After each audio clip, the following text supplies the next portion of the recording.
Jadi ini dulu tuh tempat tidurnya nenek, istrinya Akong, tapi kan beliau sudah meninggal, jadi tempat tidur ini kosong. Rencananya kalau si kakaknya majikan ini pulang mau ditidurin di sini, jadi sekamar sama aku.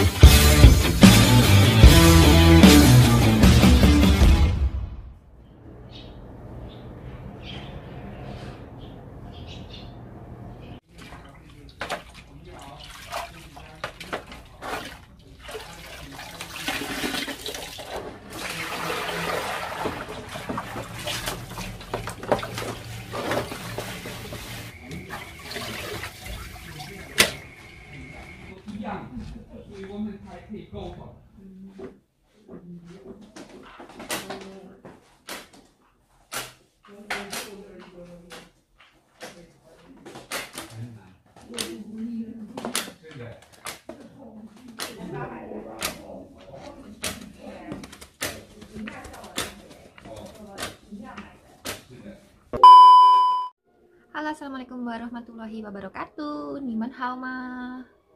Udah hampir jam 11 waktu Taiwan. Oh ya, aku mau sedikit cerita ya, tak sambil lempit-lempit. Aku tuh ditawarin tambahan gaji, kira-kira Taiwan, kalau uang Taiwan tuh sekitar 10.000. Kalau dirupiahin kurs sekarang itu kurang lebih sekitar 5 juta. Jadi aku itu ditawarin bonus 5 juta per bulan. Tapi jelas ada tapinya, nggak ada uang gratis sekarang, 5 juta lagi ya. Jadi aku ada pekerjaan tambahan, dapat bonus 5 juta per bulan itu selain gajiku pokok dan lemburan. Itu ada pekerjaan tambahan, yaitu melayani anaknya Akong yang nomor 3. Bukan majikanku, kalau majikanku anaknya yang nomor 4, anak lakil atau anak yang bontot. Ini aku suruh melayani anak yang nomor 3.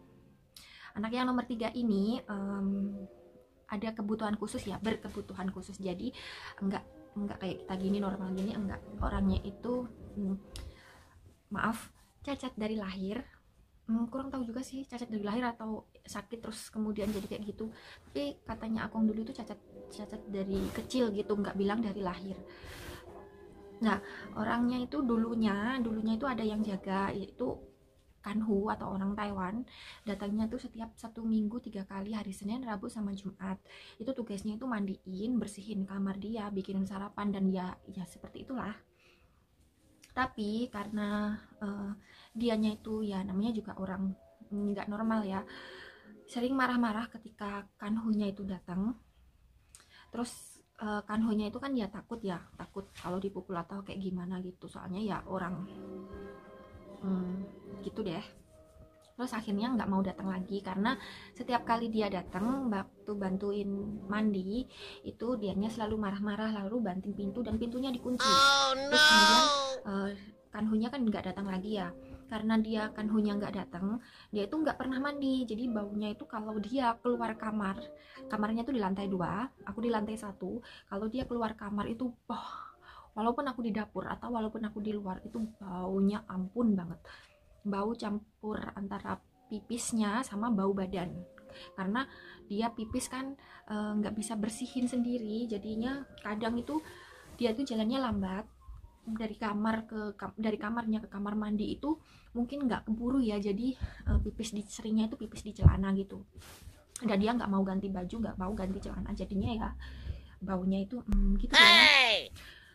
Terus selama berbulan-bulan dia itu nggak ada yang ngurusin, karena nggak mau diurusin. Aku juga nggak ngurusin dia, soalnya Jopo di sini kan jaga Akong. Terus sama agent juga, kamu nggak usah ngurusin dia sudah ada yang ngurusin. Jadi Wopu Kwan, Wopu Lita, aku nggak ngurusin dia sama sekali, karena lama nggak ada yang mandiin, nggak ada yang merawat. Dia itu kakinya alergi mungkin digaruk-garuk, terus nggak ada yang ngerawat, nggak ada yang ngurusin, lukanya itu bleber semuanya kemana-mana. Terus mungkin juga dia kena stroke. Terus sampai pas kemarin tengah malam itu nggak tahu dia teriak-teriak, terus majikanku bangun dan tanyain dia kenapa. Ternyata dia itu kakinya itu udah kayak lukanya itu udah melebar kemana-mana gitu loh, udah katanya majikanku, aku soalnya nggak tahu ya, kata majikanku itu kakinya itu sudah hampir membusuk. Jadi tengah malam kurang lebih sekitar jam 12 lebih, hampir jam setengah 1 itu majikan telepon ambulan. Dia dibawa ke rumah sakit, dirawat kurang lebih sekitar 1 minggu lebih, hampir 2 minggu, kurang lebih segitulah, aku juga nggak ngitungin. Dan mau dibawa pulang itu sebenarnya itu mau dititipin di panti kayak panti jompo gitu ya, tapi karena nyari panti itu belum dapat, pantinya itu full gitu, full pasien, jadi nggak menerima pasien baru.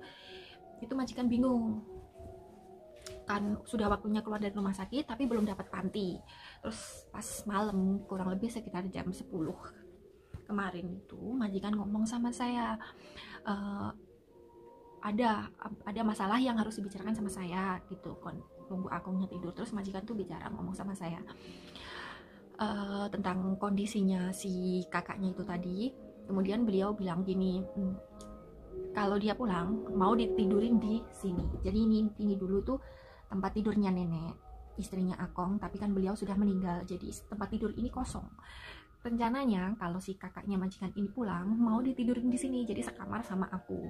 Terus di sini beliaunya itu sudah susah gerak ya, duduk aja nggak bisa kalau nggak dibantu, jadi itu kayak lumpuh separuh gitu loh.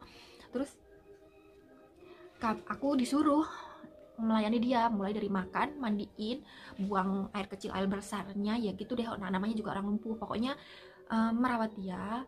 Tapi nanti tiap bulan aku dapat tambahan gaji 5 juta. Jadi selain gaji pokokku itu aku dapat tambahan lagi 5 juta. Terus aku tentu nggak langsung bilang iya ya, soalnya selain sakit, selain lumpuh badannya itu, dia kan ya ada masalah di otaknya, bukan orang normal kayak kita gitu loh. Jadi kadang itu dia suka ngamuk terus teriak-teriak gitu, kadang juga bisa mau mukul orang juga. Jadi aku tuh sedikit agak takut, aku nggak langsung ngiyain apa yang ditawarin sama majikan. Terus aku bilangnya saya pikir-pikir dulu kan, saya gitu. Aku juga belum ngomong sama agent, jadi aku tuh bilangnya tak pikir-pikir dulu. Saya sambil menunggu dia boleh pulang dari rumah sakit itu aku mikir-mikir. Soalnya Akong itu usianya juga sudah 100 tahun lebih, dan anaknya ini usianya yang mau disuruh aku ngerawat itu 70 tahun. Terus ada gangguan mental juga, terus lumpuh juga, jadi kerjaanku otomatis berat. Aku pikir, aku minta saran dari teman, dari saudara, dari teman, pokoknya yang kerjanya jaga orang dua terus jaga di panti itu, aku mintain pendapat semua. Aku dapat tambahan gaji segini, terus disuruh ngerawat orang yang seperti ini, gimana kan gitu tuh. Aku minta pendapat mereka. Terus sebagian besar dari mereka bilang itu pekerjaan yang berat banget. Bisa-bisa kamu istirahatnya kurang. Terus tenaganya juga lebih terforsir, soalnya jaga 2 orang, yang satu usianya 100 tahun lebih, yang satu keadaannya lumpuh dan ada gangguan mental. Ini bukan pekerjaan mudah. Kalau seumpamanya yang anaknya Akong itu nggak ada gangguan mental, mungkin bisa lebih ringan ya, nggak terlalu berat amat. Terus banyak dari mereka yang menyarankan untuk coba dulu 1 bulan, gimana kalau kamu kuat dilanjut, kalau nggak kuat ya bilang sama majikan kalau nggak sanggup kan gitu. Tapi aku tak pikir-pikir, nyoba sebulan itu juga lama loh. Di sini 5 juta itu emang nominal yang gede, tapi tak pikir-pikir kesehatanku itu lebih penting. Soalnya saya di sini itu kontraknya masih 1 tahun lebih, masih sekitar hampir 2 tahun, 1,5 tahun lah. Kontrakku masih 1,5 tahun lagi, dan waktu 1,5 tahun itu nggak sebentar ya, lama. Kalau aku forsir tenaga aku terus menerus, nanti aku jatuh sakit, ngumpulin duit banyak terus kemudian sakit, uang yang dikumpulin itu buat berobat sama dengan zong. Mending gajinya biasa aja, tetap gaji pokok yang diterima umumnya dari TKW Taiwan, tapi badannya tetap sehat, istirahat cukup. Kayaknya tak pikir itu lebih penting. Jadi aku bilang sama majikan, kalau maaf saya tidak sanggup. Kalau cuma untuk merawat 1 hari 2 hari, kalau sambil menunggu dapat tempat di panti atau menunggu panti dapat panti yang kosong itu enggak apa-apa, aku kan bilang gitu. Tapi kalau untuk dalam jangka waktu yang lama, saya mohon maaf saya tidak bisa, saya bilang seperti itu. Dan majikan memaklumi lah, namanya juga kerja berat. Terus alhamdulillah kemarin itu waktunya pulang sudah boleh dibawa keluar dari rumah sakit. Terus kemudian majikan bilang mau jemput si kakaknya itu, sudah boleh keluar dari rumah sakit. Aku langsung dek, aduh iki lek digomul tenan piye kan gitu. Ternyata itu nggak dibawa pulang, tapi langsung dibawa ke panti. Terus begitu beliau pulang itu, terus beliau bilang gini, kan saya lihat loh kok pulangnya tetap sendirian kan gitu tuh. Terus majikan tuh cerita, sudah dibawa ke panti. Terus aku tanya gini, berarti sudah nggak pulang ke sini lagi dong, kan aku tanya gitu. Terus beliau tuh jawab gini, orang dia nggak bisa bergerak, nggak bisa ngapa-ngapain, kalau pulang ke sini siapa yang mau merawat, kamu juga sibuk sama Akong kan gitu tuh. Jadi ya aku dalam hati alhamdulillah kan gitu, ya wis selamat Kak Ngopeni kan.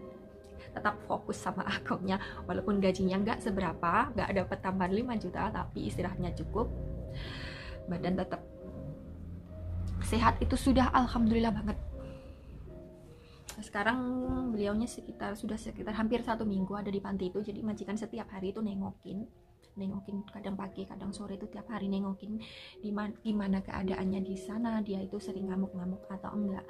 Terus majikan bilang dia tuh seneng banget di sana, mungkin di sana itu lebih banyak teman, dan perawatnya juga memperlakukan dia dengan baik. Kalau kemarin itu kayak sedikit dibentak-bentak gitu loh, jadi dia itu nggak mau dirawat sama perawatnya yang dulu. Kalau sekarang di panti jompo itu katanya dia seneng banget, karena mungkin di sana itu dia dirawat dengan baik, dengan lemah lembut gitu loh. Jadi dia itu seneng, dia itu bahagia, hau kausing gitu loh. Dah gitu deh ceritanya. Dapat tambahan gaji 5 juta itu juga nggak cuma-cuma, ada syaratnya. Tapi yang penting itu tetap kesehatan.